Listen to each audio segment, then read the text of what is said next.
Let's go back to the beginning. Where did the Fatisol come from? They came from 4 different planets. Planets that were destroyed. Why? I don't know. But I know they came from 4 different planets to 4 different corners of this world. One of the reasons they came, I think because they lost their planet or something happened there. Number 2, the purpose was to come, again, for the betterment of humankind. Because humankind, at that time, was not as highly evolved as the beginning of time. If you want to talk about the very first man, I don't think there is such a thing as very first man. So the very first community, let's say, were highly evolved people. They lived long lives. All of them were vegans. They didn't eat animals. They didn't use animals to enslave them, you understand? And eventually, those people who were highly evolved creatures, human beings in your book, became corrupt to a certain level. That means their spiritual identity, their spiritual level went down. Not to 0, but went down. Fatisol came in. Highly evolved individuals, entities, in order to upgrade them. What happened within time? Not only they didn't upgrade them to the right level, they started to mate with them. And when you mate with them, you start corrupting the DNA of the entity. And then, that's what, by the way, brought the destruction and elimination of Fatisol. You understand? A very short time after the Hebrews went to Israel, the pharaohs were done. They were finished, okay? The pharaoh that I knew was the very last pharaoh in existence. There was no pharaoh after him. They were destroyed. And again, why did they get destroyed? Because they came here to do a job. And they didn't do it the right way. They started to mate.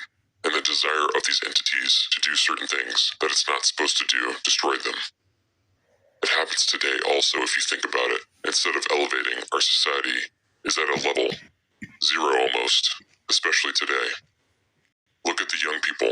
Look at the youth today. What do they have? TikTok and Instagram? I don't know what garbage they're using. Facebook? They're brain dead. Take the average teenager in the United States and ask them who's the president or the vice president. Most of them will not know the answer. They will not know the answer. It's sad. A lot of them don't know how to read or write, and they are being accepted to college. That's very sad. So they took the level down, you understand? So instead of trying to elevate, they see that it's so bad that they're making new requirements. Instead of elevating the requirements, they're decreasing them. So you're basically saying that back to the pyramid code and what happened back then, they were highly spiritually evolved. And at the point where, with your experience, like you said, you and Gamma at the time would have never been able to get married at that point and be together because you were a Hebrew and she was, I guess, the daughter of a pharaoh, correct? Yes, and I was considered to be a third-class citizen. I know the scriptures use the word slaves, and they describe a lot of torture and beatings. That's not true. They were doing the work, but they were getting fed. They were getting clothed. There was no salary. Their salary was the food, basically.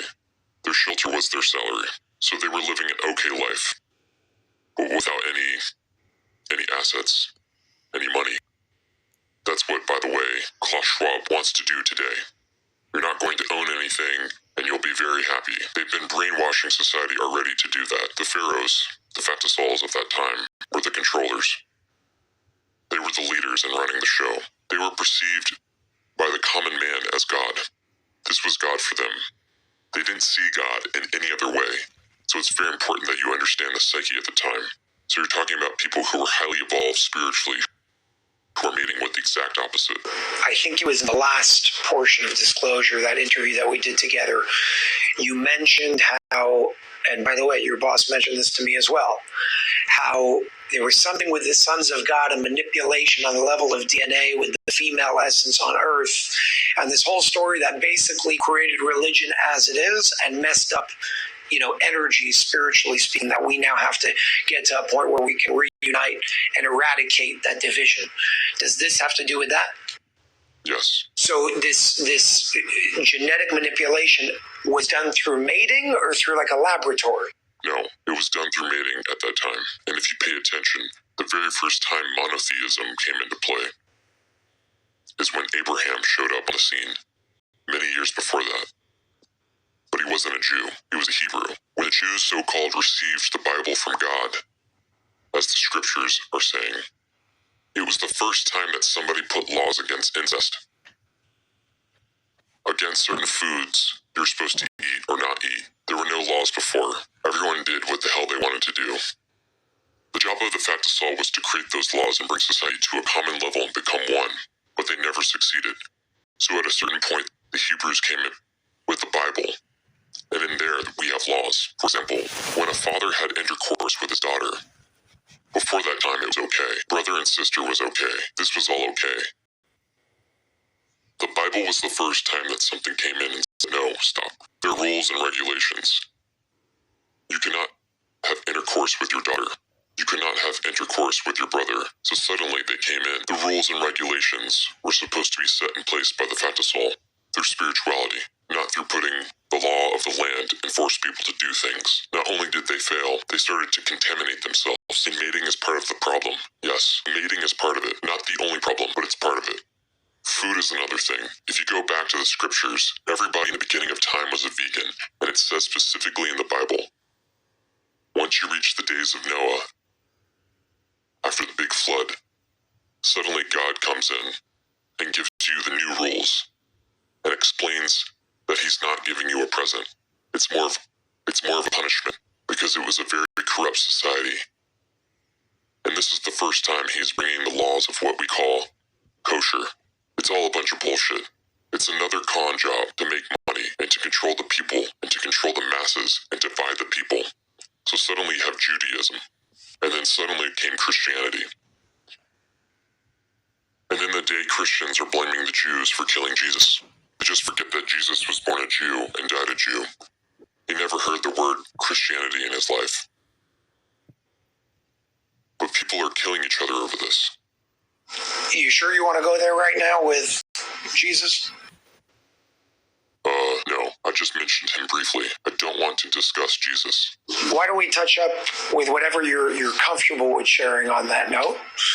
Because in the document, you actually don't speak about Jesus, partially because it's not in that timeline. Is there anything you'd like to share on that front? First of all, it's a different reincarnation. Number two, being of the Jewish faith, I feel more comfortable shitting on the people from the same faith as my own. I don't want to offend people. I might say things that you and your viewers will not like to hear. So I don't think we should talk about it. The only thing I'm willing to say, he was born a Jew, died, was a Jew. He was a highly evolved spiritual person who saw the injustices and corruption within the Jewish leadership at the time. And he brought it into light, and they don't like it. The same way, I'm not trying to compare you, but it's the same thing. They don't like you. Why people don't like you? Because you bring awareness and truth to the table.